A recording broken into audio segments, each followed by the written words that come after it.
I'm going to talk about the role of naval officers in the Pacific War, and my next lecture in a couple of days is going to be about the role of Navy enlisted men and women in the Pacific War. And both of these lectures are based on the research and oral history interviews I did for two separate books. So this is the book that I wrote. It has a lot of stories of naval officers who served in different capacities in the Pacific War. The photograph here is of Alex Vrashew.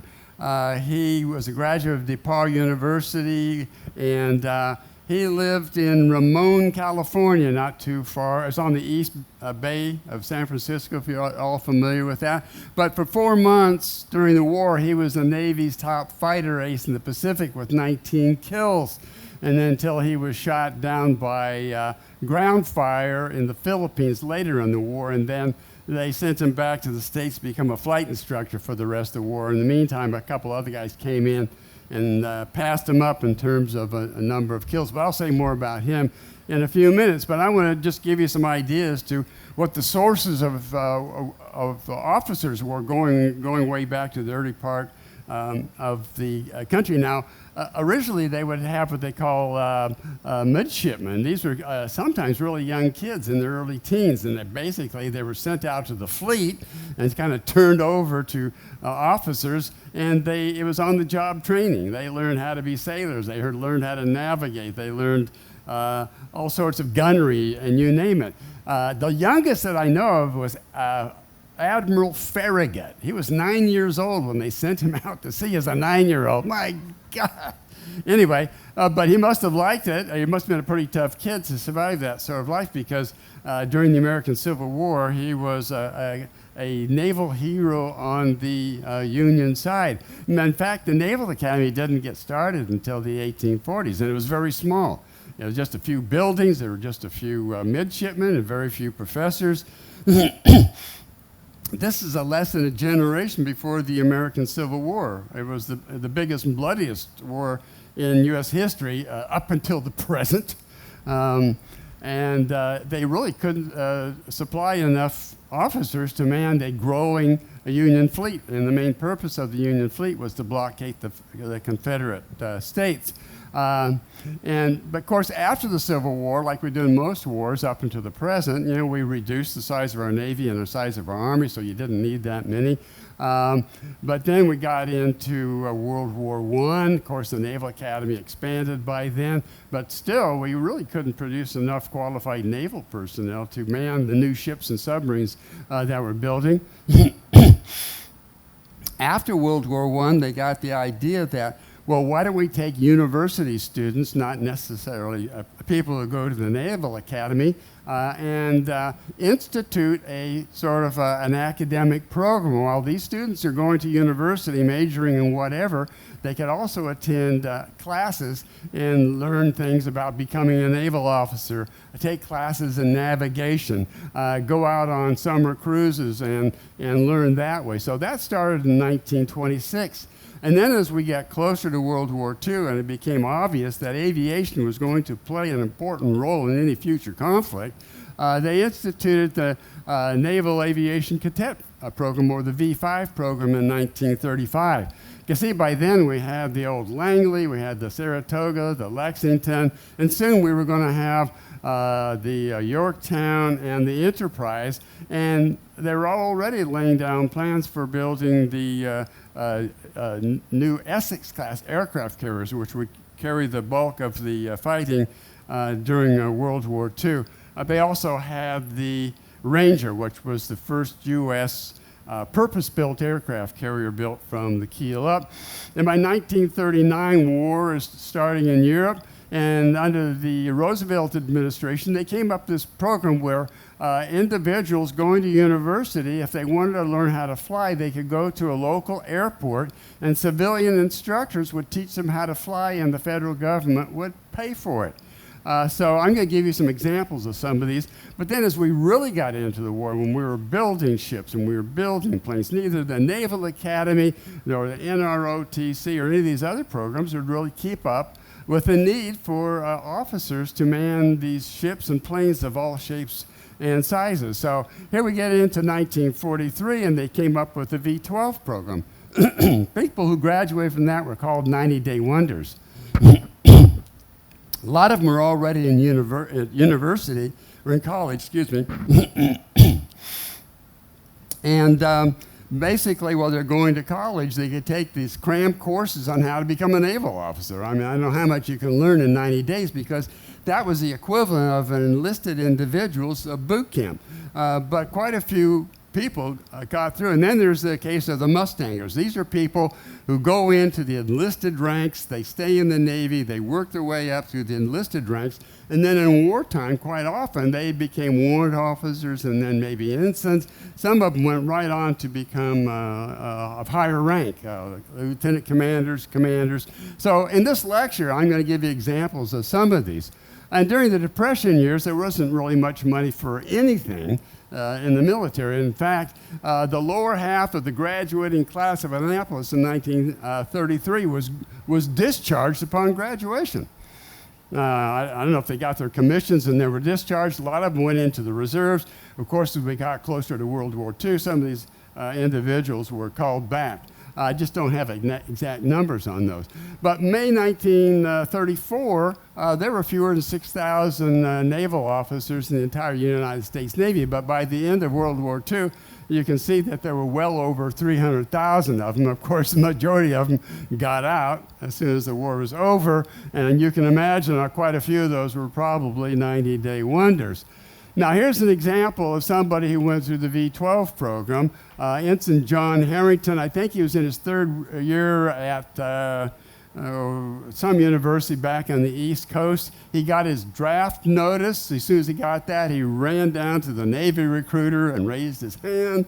And then he went through the NROTC, or the 90-day wonder program, came out. He was put aboard an LCIL. The L stands for large. This is an amphibious warfare type of ship where they'd run you up on the beach, and then the soldiers would come down and come ashore. He stayed on that for the rest of the war. They sent him off across the Pacific. He served under General Douglas MacArthur in the Southeast Pacific Theater of War.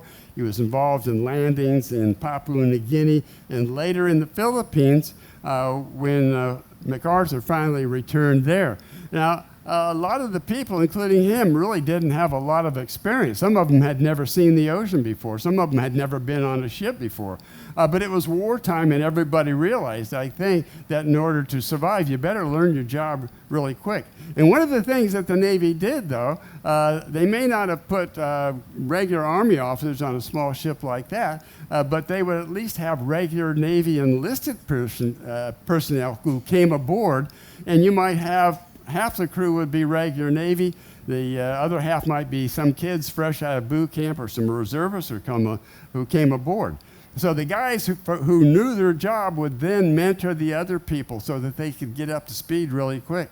And even in today's Navy, I think if you're a fresh boot officer, an ensign right out of the academy or some university, the smart thing to do is pony up to your senior petty officer, whether he's a first class or a chief, because if he's worth his salt, he's going to know his job, and you're really smart to just tag along and have him teach you everything you know, even though you may be his superior officer. So that's how the Navy in some ways got over this problem of getting people up to speed who had only had a minimum amount of training. So he served on that through the entire war, and by the time the war was over and they got this back to the States, they had a minimum of crew, and he became the skipper of that ship. And it was decommissioned, and then it was scrapped, like a lot of the stuff that was built during the war. When the war was over, some of them were put into the mothball fleet, and some of were scrapped. This is Captain Larry Pierce, United States Naval Academy, class of 1938. He had an older brother who went through the Naval Academy some years before him, but he was a black sheep. He was on the East Coast, and he was put on a destroyer that was being sent over to the West Coast. Well, he was engaged to get married to a girl on the East Coast, And he didn't like the idea of being sent to the West Coast, so he applied for naval flight training because naval flight training was on the East Coast. So by the time this destroyer got to the West Coast, he got orders to go back to the East Coast, and so he could be close to his fiancée. They eventually got married. And then he had orders before Pearl Harbor to go out to the West Coast, and after they got there, the Japanese bombed Pearl Harbor. So he was eventually put aboard the USS Honolulu. That was a cruiser, and in those days, the battleships and cruisers had these float planes that they'd literally fire off a catapult with a 5-inch shell, because these were the eyes of the fleet, because radar was just coming in, and very few ships had it. Very few officers and enlisted men knew anything about radar. They didn't know how to install it or even use it. So these float planes would go out and try to search out the enemy. At the same time, if they were engaged in a surface battle, they could report whether their shots were either long or short or right on the mark. The only trouble is those things only did about 85 knots, so they weren't. They're not the sort of a plane you want to get in a dogfight with. So they were up in the Aleutians for a while, and then the Marines landed on Guadalcanal in August 1942.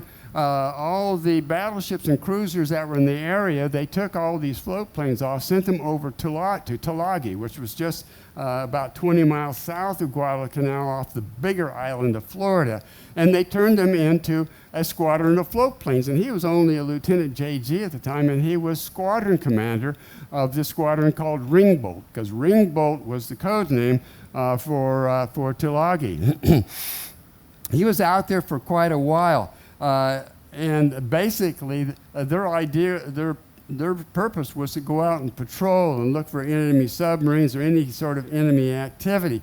But he said in his oral history interview, he learned right away that if you're going to survive in a combat situation, flying a plane like that only did 85 miles an hour, you stayed low. He says most of his patrols were only 50 feet off the water. He says most of the men he lost flew too high, where they became entangled with Japanese Zeros who could fly much faster and had much better weaponry. All they had, he had a 30 caliber gun he could fire forward, and his radio gunner in the back only had a 30 caliber. But during the months and months that they were there, in the early desperate days of the fighting around Guadalcanal, he lost 40% of his pilots in 1 month. That's pretty high casualty rates. Matter of fact, in this photo, each one of these guys were his executive officers, and they were all dead within a month. So when he was finally relieved and sent back to the States, he put on a request. I said, I've had people shooting at me, and I haven't been able to shoot back, so I want something big and powerful so I can shoot back. So they trained him in F-6F Wildcats. And after he got his training, part of his job was to be in a squadron that was shooting down Japanese balloons, because the Japanese were so desperate to take the war over to the North American continent that they were sending up balloons with explosives and incendiaries, putting them up in the jet stream, and then when they'd fly over North America, the idea that they would descend and set the force on fire. Well, it didn't really accomplish much, but there was a squadron, at least one squadron, dedicated to shooting these balloons down before they got to the continent. I think it was in the 1970s, actually. There was a school, some school kids. They were in the forest somewhere, either in Canada or the United States, and they came across one of these old balloons that had shot down, and it had a bomb on it, and when they examined it, it exploded and killed them. And this was in the 1970s. But later he was carrier qualified, and he was part of a squadron heading back out to the Pacific when the war ended. But he stayed in the Navy and was very much involved in carriers throughout the rest of his career. This is Alex Vrashew. He's on the cover of my book. He graduated from DePaul University. He's one of these people who went through the civilian pilot training program. And he qualified as a carrier pilot by flying off the flight deck of, I think I have it here. Yeah, I'll get back to that in just a second. But he's one of these guys who really loved flying. He loved combat. He went out on the Lexington with a squadron, and after they had finished their tour out there, another squadron would come out and replace them, because every time you go out, you take casualties. Sometimes the casualty from a squadron could be a third to half of the pilots. Well, so if you made it through a tour of duty and you got relieved, boy, you felt like a really lucky guy. Well, he didn't want to be relieved. So when the squadron came out to relieve his squadron, he volunteered to stay with the new squadron, because he loved combat. He loved it that much, and that's why, probably one of the reasons, he was the Navy's top ace for about 4 months during the war, with 19 kills.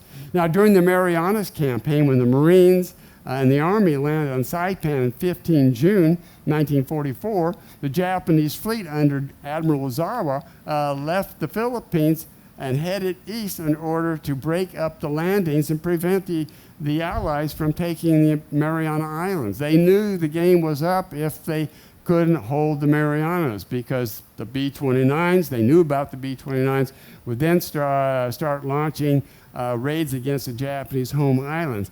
Well, by this time in the war, the Japanese had lost some of their best pilots, and they were trying to crank them out as fast as they could, but they were not as good as the original group, because you had to be top-notch to become a pilot in the Japanese Navy in the early days of the war. So they launched something like 400 or 500 planes against Admiral Spruance's Fifth Fleet. And most all of them got shot down, and none of our ships were sunk. And this is Alex Vrashew after what they called the Marianas turkey shoot, holding up 6 fingers, indicating that he shot down 6 planes in 10 minutes. And so he was a pretty happy guy. But like I said, in the early days of the war, we only had 6 aircraft carriers, if you count the old Langley. They couldn't take any of them out of service to train a whole new generation of carrier pilots. So they took these old side-wheel steamers that were on the Great Lakes. There were 2 of them, and this is just one of them. They just sliced off the superstructure, laid down a wooden flight deck. Alex Vrashew and others qualified to be carrier pilots by making so many arrested landings and takeoffs on these. I'll say more about that in my lecture about aircraft carriers in the Pacific War in a few days. But here is Alex again. He's standing up, and these are some of the people he served with. Brockmeyer's in the cockpit. He is later killed during the Marianas campaign. Alex, James Arquette, is seated. I think he's on the far right. He was a wingman to Alex Vrashew during part of the war. And then A.H. Durham, he's sitting down there. He was also killed later during the Marianas campaign. So the casualty rates among the squadrons could be pretty high sometimes. But I interviewed James Arquette as well as James Vrashew, and completely different types. I mean, Vrashew was a killer. He loved combat. And when he went out on a mission, he was looking for trouble. And if he couldn't find it, he would come back very disappointed. Now, Arquette, on the other hand, loved flying, but he really didn't want to mix it up and take a chance on getting killed. So he would go up and he would do what he had to do, but he wasn't going to go out and look for trouble. As a matter of fact, he said it in his oral history interview, I only shot 1 Japanese plane down during the whole war, and that's only because he flew right up in front of me, and all he had to do was pull the trigger. But after that, I got the hell out of there because I didn't know if he had any friends in the area. But I was kind of curious, what makes somebody like Vrashew, a fighter pilot, a real killer? And then somebody like Arquette, he likes to fly, but he doesn't want to take any unnecessary chances. And I guess the military was curious too, because they conducted a survey. They started interviewing these guys who were not just aces, but who just really loved getting out there and killing people. And they concluded the only thing they could find that these guys had in common was that they got in a lot of fights in high school. So if you have a son who gets in trouble in high school, send him to the Air Force. Now, it was the U.S. Army Air Force under General Kinney, one of MacArthur's subordinates, who came up with the idea of skip bombing, because it became obvious that trying to sink ships from 20,000 feet with dumb bombs didn't work. You end up killing a lot of fish, blowing a lot of holes in the ocean, but not doing much damage. So this guy experimented with B-25 Mitchells and A-20 Havocs, and I think they also used some British bullfighters, putting, say, a 500 or 1,000-pound bomb with a delayed action fuse coming in low on the water at high speed and bouncing the bombs off the water into a ship. And it turned out to work quite effectively, especially in the Battle of Bismarck Sea, which I will go into later in the cruise when I talk about the Southeast theater of war. But the Navy were picking up on it. Brashow, being a gung-ho guy, said, well, I think I'll do that too. So he was practicing skip bombing. And then during the Marianas campaign, when the Marines were landing in Saipan, there's only one ship in Tanapag Harbor. Most of the ships had either been sunk or had headed to other waters. But during the campaign, he had a 500-pound bomb on his F-6F Hellcat. He saw a ship in Tanapag Harbor, and he flew in and bounced it right into the side of the ship. Now, when I was there in the 1990s, I took a small plane and flew around Saipan and Tini and took some aerial photographs. And in Tanapag Harbor, there's only one vessel that I could see, and you can see it took a hit somewhere there, blew it and blew the stern off from it. But I cannot guarantee that that was the ship that Brashew sunk, but it was the only one that I could see that was in Tanapag Harbor. This is Eddie Martinez. He's fifth-generation Californian. One of his ancestors came out there when California was part of Spain, when Mexico was part of Spain. And then, of course, Mexico and some of the other countries down there revolted against Spain, became independent countries. Mexico became independent. So one of his ancestors was the mayor of San Francisco in those days. And then the gringos came out and took everything away from the Mexicans. Took Texas, Arizona, New Mexico, and of course, California. And in those days, though, when under the Spanish, they had these land grants. And his family had a huge penal land grant. It was thousands and thousands of acres, included part of Benicia, if you're at all familiar with California. But of course, they lost all that. He grew up in Napa, California. He wanted to go to college and become an engineer and build bridges and things like that, but his family couldn't afford it. So the next best thing was to go to Mare Island Naval Shipyard in Vallejo, because they had apprenticeship programs there. So I think he was 17, 18, 19-year-olds. He went there as an apprentice. It was a 4-year program. You had to learn the trade on the job. There was some classroom, and people would basically mentor you up through all the qualifications needed. So, and his oral history was really pretty interesting because, first of all, a rigger in the days of wood and sail, they were the ones that took care of all the ropes to hold the mast and the spars up so the ship could move. But as we got into the age of steel and steam, and the masts were coming down, and then instead of hemp ropes, they had steel cables. Well, the riggers still took care of that, and then later they also were responsible things for antennas, radio antennas, radar equipment, and also cargo nets and things like that. So he became the head of his department by the time the war came along, but he also enlisted the Naval Reserves during the war, thinking he'd probably be called up to active duty. But he was so important to the running of his shop there at Mare Island that he was never called to active duty. But he said at the time the population was only about 10 or 15,000. And even before Pearl Harbor, though, they were getting orders to build new ships. They're building mostly submarine tenders, destroyer tenders, and they all were also building some of the new fleet boats. And this is before Pearl Harbor. And even before Pearl Harbor, he says they brought in 300 buses and parked them in a lot on the south end of Mare Island. Nobody could figure out what they were going to do with those buses. Well, people were thinking ahead, even though we weren't in the war yet. I think most people realized that we probably will end up in the war eventually, and so preparations were being made. The Congress was appropriating the necessary funds to build more ships, planes. The draft was instituted in 1940.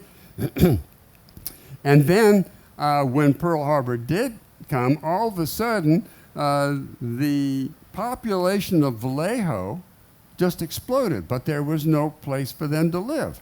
So they had to find housing in nearby Fairfield, Vacaville, San Jose, Santa Rosa, if you're all familiar with California. And those buses were there purposely so that they could bring workers to and from Mare Island around the clock 7 days a week. So somebody was really thinking ahead. And so there may have been only maybe, I think, 40 or 50 people in riggers at the time, but by the time we got into war, they had several thousand people there. But they couldn't take them all through an apprenticeship program, because even though you were working in a shipyard did not mean that you had a deferment from the draft. So they'd start to train these people, and the next thing you know, the Army's got them. So what they had to do is just train people to do certain things, to make netting, to handle some electrical wiring. Some people worked on the inside of the ship painting. Some people worked on the outside of the ship painting. Something you could teach somebody really fast, and if they got drafted, the operation would not shut down. They would have civilians and military alike waiting for ships to take them out to Hawaii or some other place. While they're waiting for the shipping, they put those people to work in the shipyard. So nobody just sat around waiting. Everybody who was anywhere close to Mare Island was put to work until they were either drafted or sent off to some other assignment. They also started bringing in damaged ships. For example, if a destroyer had the bow knocked off, the damage control officer on the ship would radio ahead, we need a new bow from this bulkhead number forward. So they would build a new bow, have it waiting in the dry dock. The destroyer would come in, they'd slice off the old bow, weld on the new one, and send it back out to combat. Nearby was at Hunter's Point. They handled some of the bigger ships there. But also when these ships came back from combat, there were dead people in some of these spaces. And so people had to actually go in there wearing oxygen breathing apparatus to take them out, because being in there for a while, the bodies were decomposing and a lot of the gases were released in there. It was very difficult for a lot of people to go in there and do that. So they had to be volunteers to do that. So that was one of the more unpleasant things about it. But things were moving along pretty well there, and they had so many people working there that when the war finally ended, it was like announced, oh, the Japanese have surrendered. They signed the surrender documents. And he said in his oral history interview that people just walked off the job. They just laid down their tools, left. Some of them didn't come back to pick up their last paycheck. They didn't come back to say goodbye. Some even left their cars there. They said he gave an instance of one guy was operating in a crane. He had a 40-ton boiler. He was pulling 3/4 up out of the ship. And somebody said, hey, the war's over. So he shut down the crane, left the boiler hanging there, and walked off. This is Hap Langstaff. He was in the Naval Reserves. He was going to university. But even before Pearl Harbor, while he was in the Naval Reserves, he knew he wanted to be a pilot. So he put in for naval flight training, and he got it right away after Pearl Harbor. And so after graduating from Pensacola, he volunteered to fly as a Marine Corps pilot rather than Navy. And he flew these F-4U Corsairs.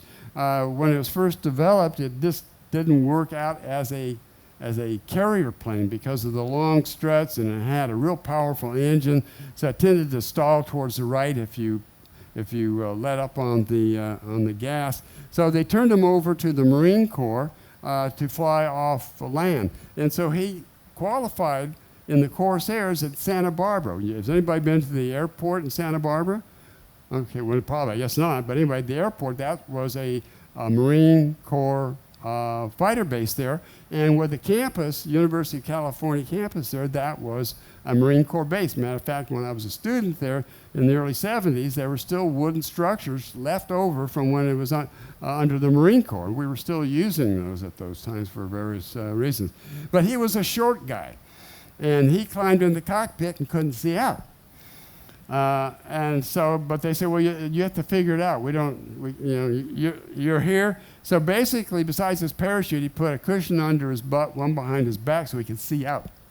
So I interviewed a guy who flew Corsairs for the New Zealand Air Force during the war. He had the same situation. He was short, couldn't even see out of the cockpit. And he had to come up with his own solution, right? But later, the British, they came up with a way of having an adjustable seat. So you could raise and lower the seat. They made some other innovations so that eventually the Corsair could be used on aircraft carriers, but that was later in the war. Now, he fought in Guadalcanal. This is after the Japanese had pulled out of Guadalcanal, but they were all still fighting on other islands in the Solomon Group. So he was involved in a lot of aerial combat, strafing missions and stuff like that. I think they would fly so many missions, and then they'd go to Australia for some R&R, and then they'd come back and fly, I don't know, 2 or 3 more. And of course, they lost people every time they went out there. So he managed to get 3 kills. And after so many missions there, they sent him back to California to be a flight instructor at El Toro Marine Corps base there. But after the war, he was part of an all-Marine group on a new aircraft carrier heading back out to the Pacific when the war ended. But they kept on going. They sailed into Tokyo Bay. They were there for the surrender. And I'll better get back to that. But he also was in Yokosuka, and he discovered that they had become troglodytes. They had done these huge tunnels into the hills around Yokosuka, and that's where they were assembling engines for aircraft. He said he went into one of these caves. He said there must have been 400 engines that were in the process of being put together. Of course, like at Mare Island, when the war ended, all the Japanese working there just put their tools down and walked away.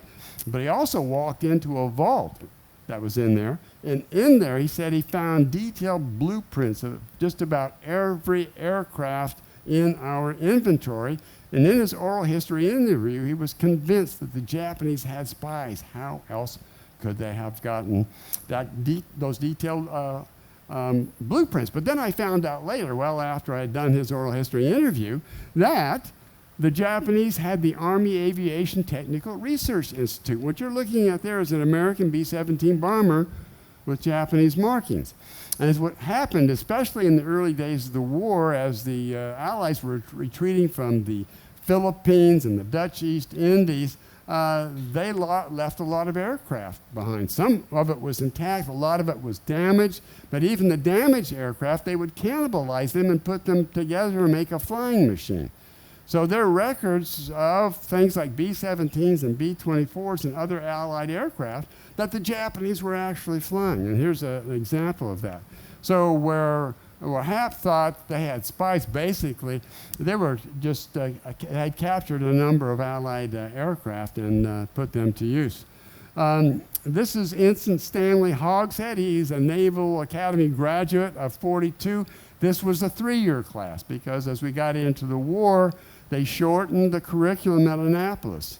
So instead of 4 years, they made it 3 years. And they did that by taking out the summer cruises so that you studied right through the summer, and then they would graduate people after 3 years instead of 4 years. He was in combat information control on the Bailey when they were engaged in the Battle of the Komandarsky Islands. How many have ever heard of that? Few people have ever heard of that. This is after the Japanese had taken the 2 islands in the Aleutians, Kiska and Attu, and they're trying to resupply that. And the code breakers knew that they were trying to resupply their troops there, and so they sent out Rear Admiral McMorris, who later became Chief of Staff for Admiral Nimitz. They had a couple of old cruisers, and they had some destroyers. They ran into the Japanese task force and engaged them in a rather long surface battle. It did not involve any aircraft. It started in the morning. It didn't end till noon. One of the cruisers took a hit and was dead in the water. The ships were so close, and the Japanese were firing some of these 8-inch shells from their cruisers. They were so close that even though Bailey got hit a couple of times, they either bounced off the deck or went completely through without exploding.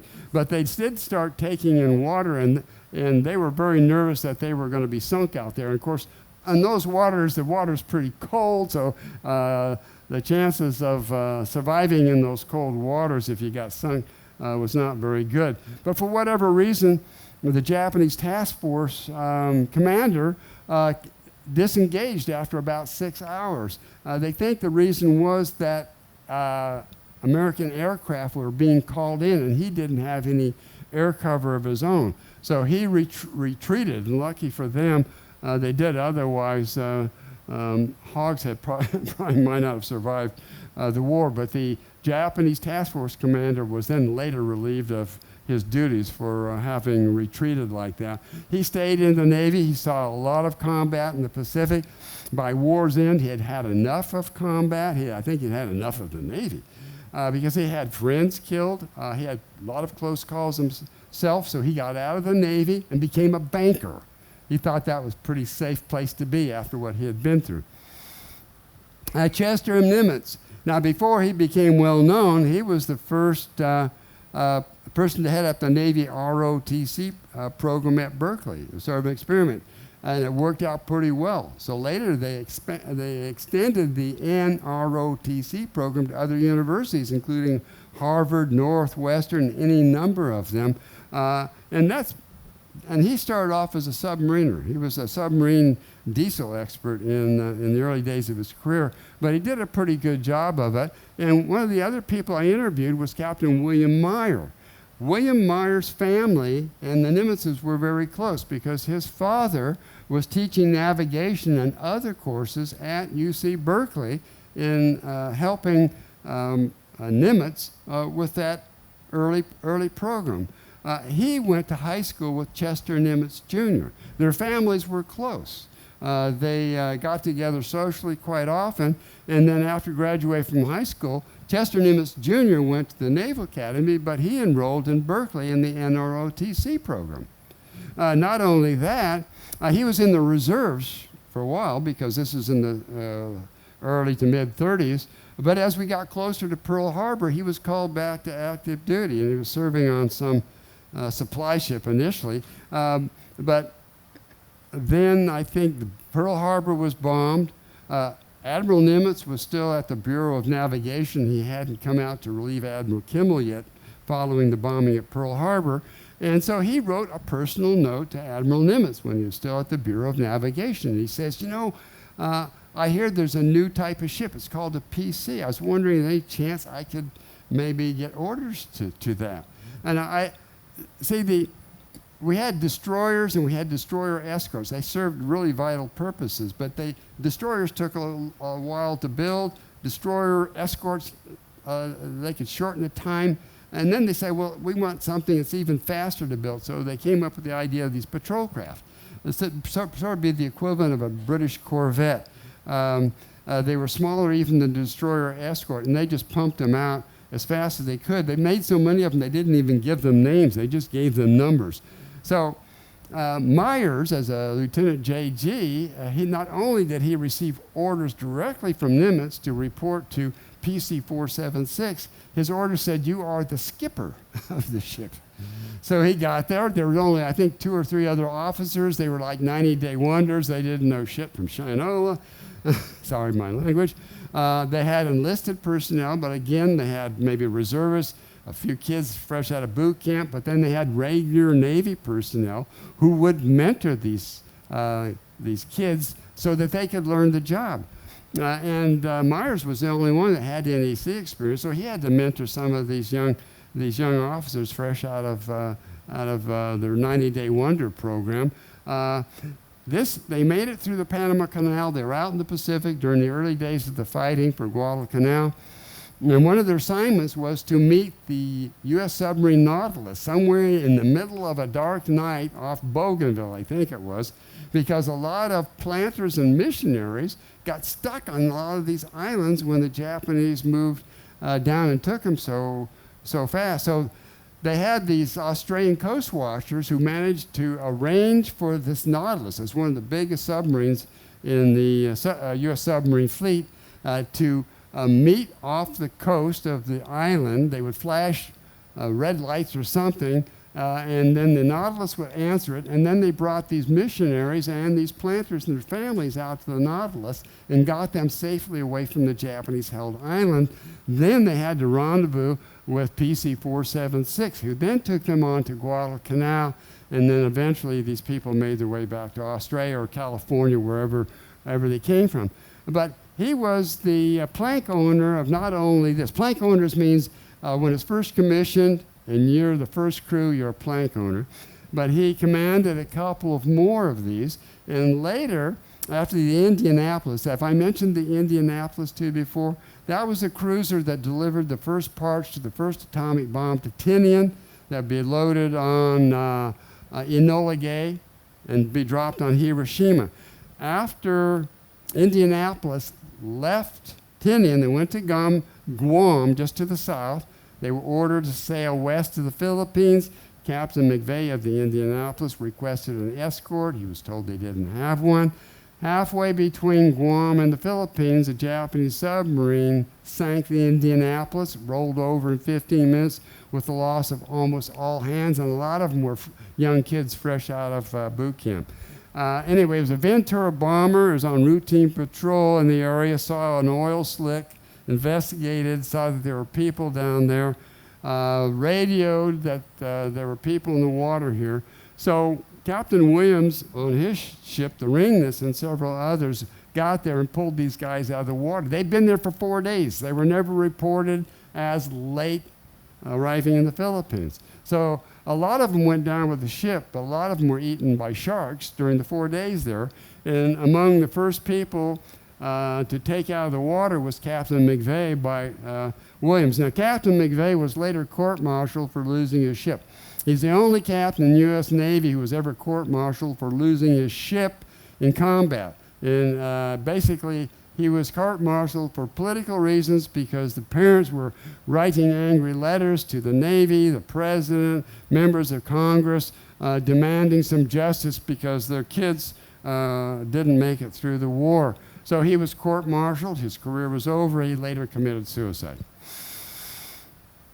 Now, Captain Myers, now his career went full circle because after war, he was made head of the Navy ROTC program at Berkeley.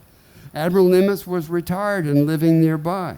In his oral history interview, he said he would get calls from Admiral Nimitz and says, "Myers, bring over some midshipmen. I want somebody to play horseshoes with." He liked to play horseshoes. And so he would take over some midshipmen, and they'd play horseshoes even if they didn't know how to play horseshoes.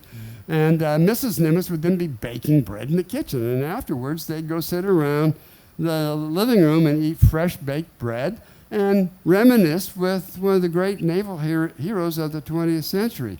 Now, there's some years ago, I gave this presentation, and a fellow in the audience came forward. He says, "I was at NROTC Berkeley, and I played horseshoes with Admiral Nimitz, and I had baked bread." So it's nice to get some reinforcement when you hear these stories.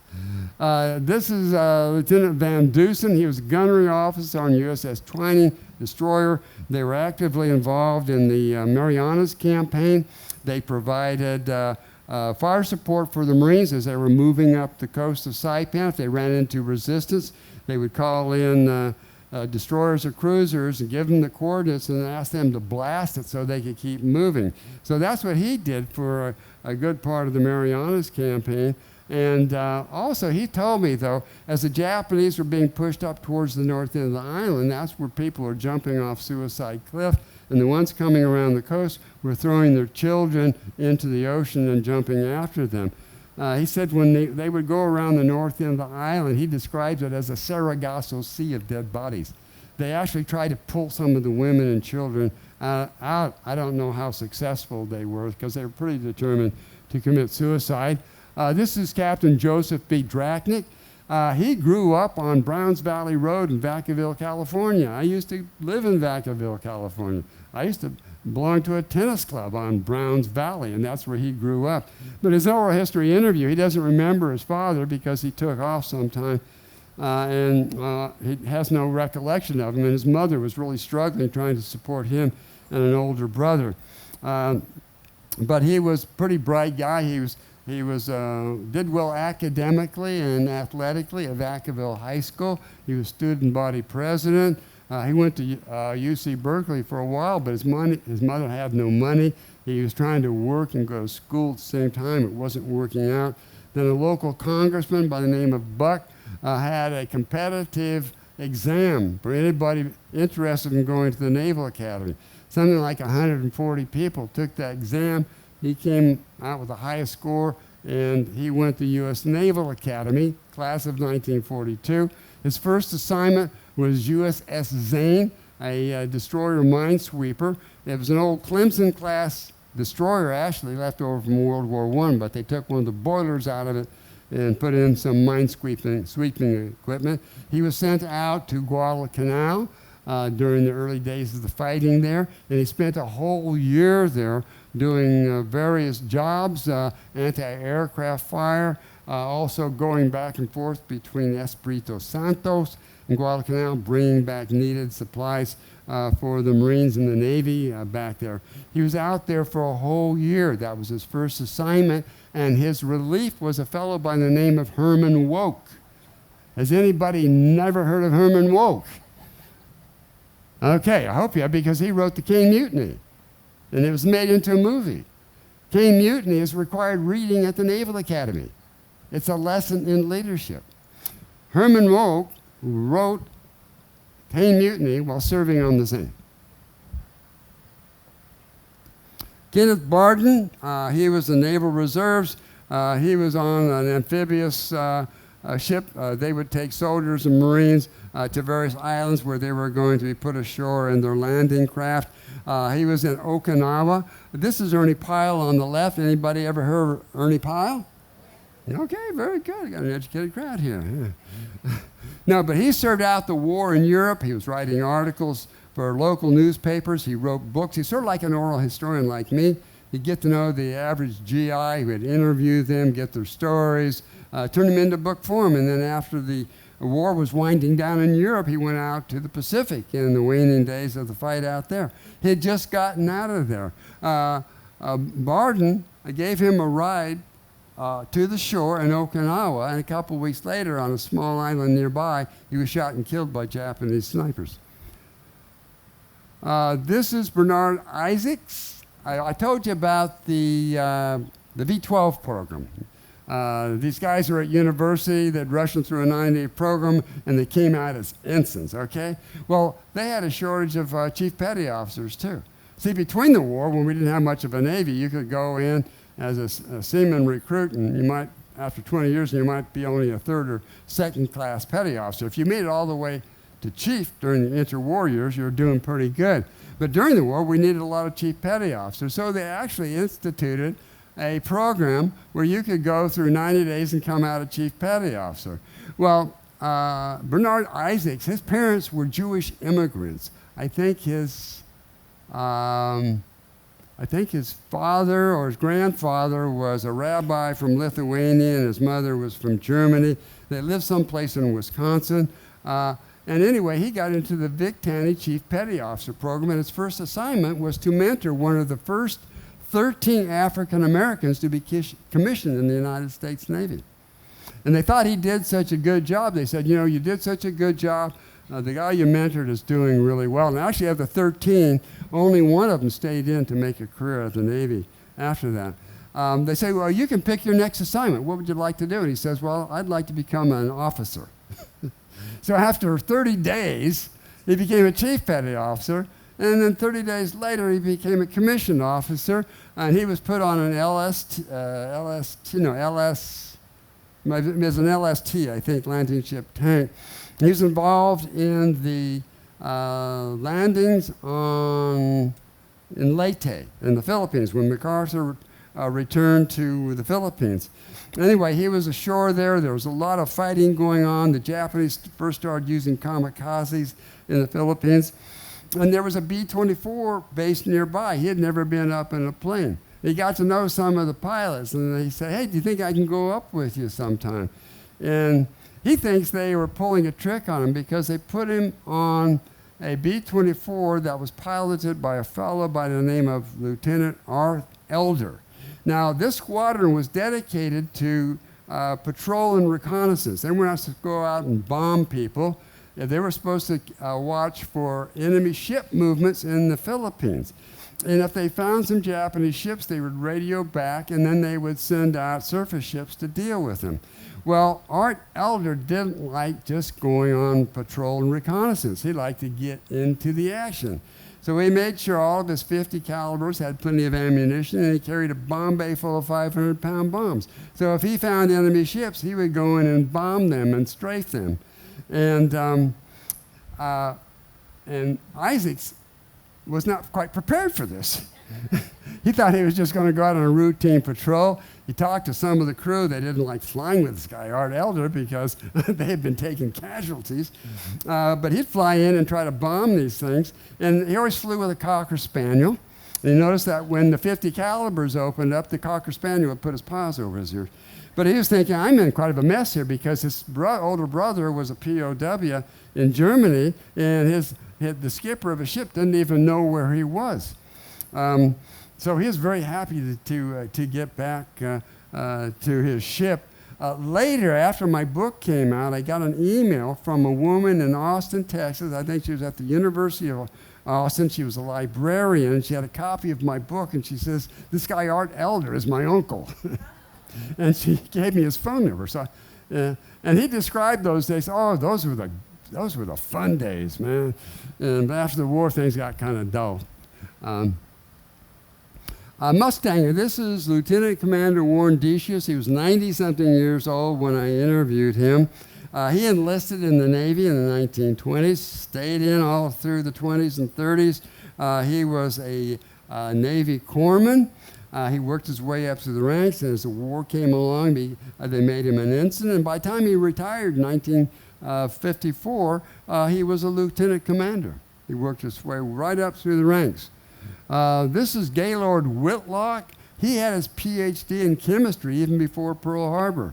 They were going to send him to the Naval Academy to teach, but they lost his orders. He ended up being made an aerologist, is what they called it, or as he called it, weather guessers. And they sent him up to the Aleutian Islands to try to guess the weather up there, because it was a horrible place to be, whether you're at sea or flying out of one of the bases up there, because the weather just changed radically. You could have clear skies and you could take off on a mission, and all of a sudden the fog would close in, or the Willowawsy, strong winds would blow off the land. So he was up there trying to guess the weather, so these guys, when they took off, they could find their way back to the base. But he did that for a good part of the war, and then they sent him to the Dugway Proving Grounds in Utah to be trained as a chemical warfare officer, because throughout the war we were stockpiling chemical weapons, not only in the Pacific but also in Europe. In case the other side decided to use them, then we would use chemical weapons in retaliation. So anyway, he got to Dugway. There was nobody guarding the gate. He couldn't find anybody around, so he just drove onto the base. And finally he heard some music. And he followed the music, and everybody in the base was having a party. But it happened on his way to Dugway, the war had ended. So his war ended there. But there's a big question, too, is whatever happened to a lot of those chemical weapons that were being stockpiled. I'll get more into that in a later lecture. This is Harris Martin. He was born and raised in Japan. His father was a missionary there. Just before Pearl Harbor, he was moved back to California to go to college, and then the war broke out. We had a dearth of Japanese language officers, so we were desperate to find people who had at least some knowledge of Japanese, and then they were sent to the University of Colorado in Boulder, and they went through a Japanese language training program. He was sent to Saipan, and he was in charge of the Japanese civilians that they had interned until after the war was over and they could send them back to Japan. A lot of these guys who had plans, career plans before the war because of their Japanese language training and because of the war. A lot of universities felt a need to have an Asian studies program. So people like Harris Martin and some of the other people I interviewed, they ended up starting Asian studying programs at various universities, because up until that time, I think the only one was at Harvard University. But he and another Japanese language officer that I interviewed, who was in the U.S. Army out there, they started the first Asian studies program at San Jose University. And I'm about the end of my lecture. I always like this quote from General George Patton. Wars may be fought with weapons, but they are won by men. And that's my son telling me that this lecture is over. My next lecture will be in a couple of days. Will be about the role of Navy enlisted men and women in the Pacific War. I have another one about submarines, aircraft carriers, and the list goes on, so I hope you don't get too bored. Okay.